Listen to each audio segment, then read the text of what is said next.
January 1943. Occupied Paris wakes slowly under a low winter sky. The street is orderly. Boots move in measured rhythm across wet stone. German flags hang without motion. A woman steps out of a doorway and joins the morning flow. Her uniform fits perfectly. Gray wool, clean insignia, a regulation cap pulled low as required. She smiles briefly at a passing officer. Nothing about it seems unusual. In a city trained to notice everything, she attracts no attention at all. Inside her coat are documents stamped by the Reich. They grant access, movement, trust. The uniform does what it is designed to do. It removes suspicion before it can form. People look away. Doors open. Conversations continue. This is how the system works when it works well. What cannot be seen is what she carries in memory. Names, schedules, addresses overheard and memorized, then erased. What cannot be measured is how long a person can live inside the enemy's structure without becoming part of it. Every day, the risk is not exposure but routine. The danger is not fear but normality. By the time the street disappears behind her, the war has already shifted slightly, though no one watching would know it yet, which is why understanding how this moment became possible matters. By 1943, Nazi Germany's occupation of Western Europe had entered a mature phase. The chaos of invasion was long over. What remained was administration, control through paperwork, uniforms, permits, and routine. In cities like Paris, Brussels, and Amsterdam, the occupation no longer depended on constant violence. It relied on systems that functioned every day without question. Rail schedules ran. Offices opened. Cafes served both civilians and soldiers. Authority was visible, predictable, and bureaucratic. This stability was intentional. The German military administration, supported by the Gestapo and Sicherheitsdienst, understood that lasting control required participation as much as fear. Local workers were retained. Women were recruited into clerical communications and auxiliary roles. Typists, secretaries, translators, couriers. These positions were considered low risk. They were not command roles. They did not carry weapons. They were assumed to be loyal or at least compliant. That assumption created a structural weakness. At the same time, the resistance landscape was changing. Early acts of sabotage and protest had proven costly and often ineffective. By 1942, resistance networks increasingly focused on intelligence, knowing when arrests would happen, which trains carried troops, which offices processed transport lists. Information, not firepower, became the most valuable resource, and information moved through offices staffed by people the Reich barely noticed. Women were central to this shift, not by design but by circumstance. They were less likely to be searched, less likely to be interrogated aggressively, less likely to be suspected of strategic intent. German security doctrine, shaped by ideology as much as experience, underestimated them consistently. This was not accidental, it was cultural, and it was systemic. The woman in uniform did not emerge from nowhere. She existed because occupation created space for her role, and because the war had reached a stage where information could change outcomes quietly, without battles or announcements. That environment, carefully built by the occupiers themselves, set the conditions for what followed. By the middle years of the war, Allied intelligence services had learned a difficult lesson. Large-scale operations depended on small, accurate details. A single altered train schedule could save hundreds of lives. An early warning of an arrest wave could preserve an entire network, but acquiring that level of precision required access, not observation from the outside, but proximity from within. This was especially true in occupied capitals, where German command structures were layered and compartmentalized. The Sicherheitsdienst and Gestapo operated alongside military administrators, transport offices, and labor bureaus. Orders moved vertically, but information flowed horizontally. Clerks saw lists before officers did. Messengers heard conversations never written down. Secretaries typed reports that passed briefly through their hands and were never meant to be remembered. In this environment, memory itself became a weapon. Recruitment for such roles was careful and slow. Resistance networks looked for people who could disappear in plain sight, those who understood routine, those capable of repeating the same tasks day after day without visible strain. Training focused less on espionage techniques and more on discipline. Do not ask questions. Do not rush. Do not change habits. Survival depended on being forgettable. For women recruited into these roles, the danger was constant but uneven. Arrests often came not from suspicion of espionage, but from proximity to someone already exposed.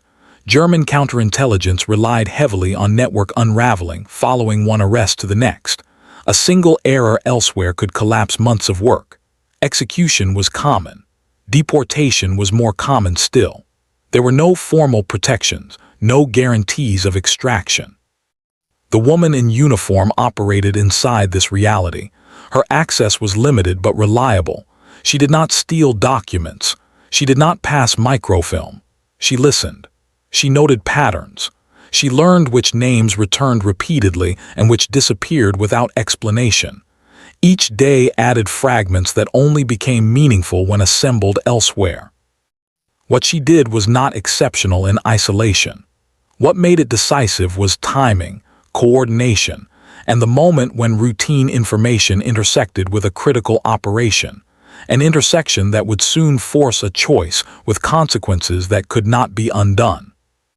August 1944. Paris is no longer quiet, but it is not yet free. German authority is thinning, not collapsing, still dangerous, still armed, still capable of sudden violence. Inside the Jeu de Paume Museum near the Tuileries, the routines continue as they have for years. Crates are inventoried.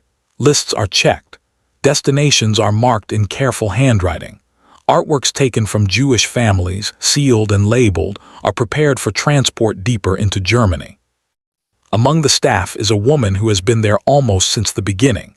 Her name is Rose Valland. Officially, she is a museum employee assigned to clerical oversight. She wears the approved working attire required by the German Kunstschutz administration, neutral, compliant, unobtrusive. She speaks little. For years, German officers have assumed she does not understand their language. That assumption is wrong. Valland is fluent in German.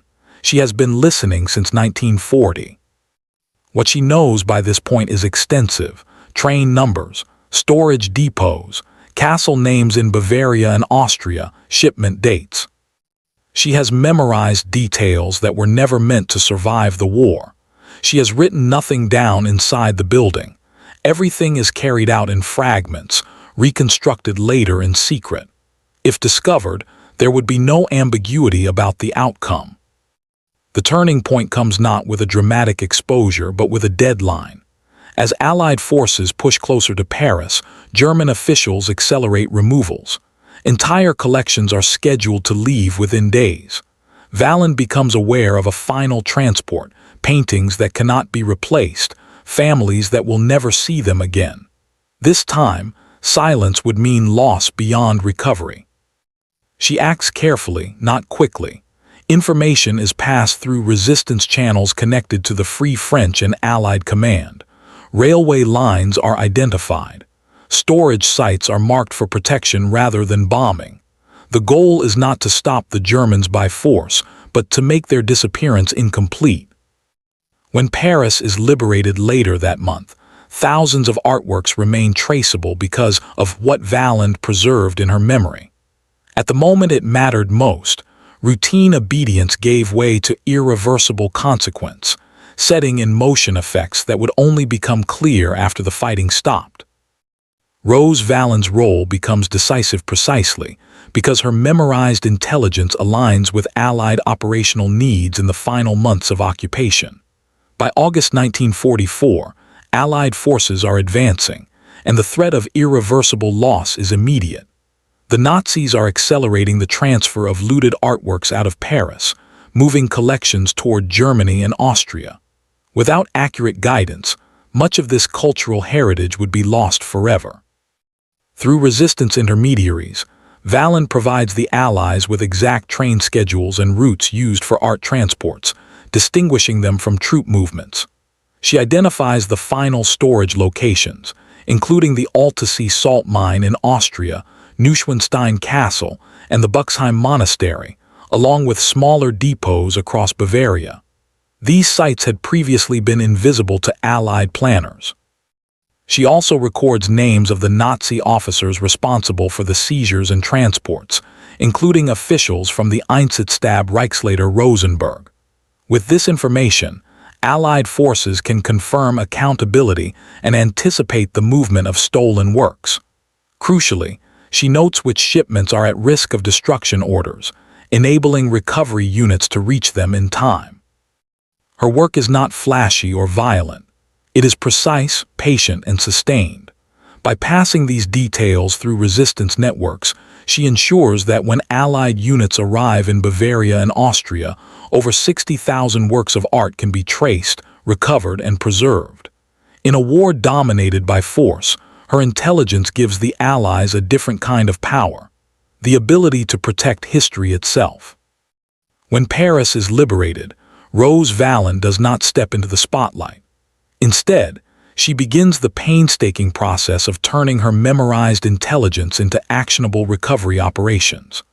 Allied monuments officers rely on her detailed knowledge to locate and secure looted art before retreating Nazi forces can destroy it or conceal it further.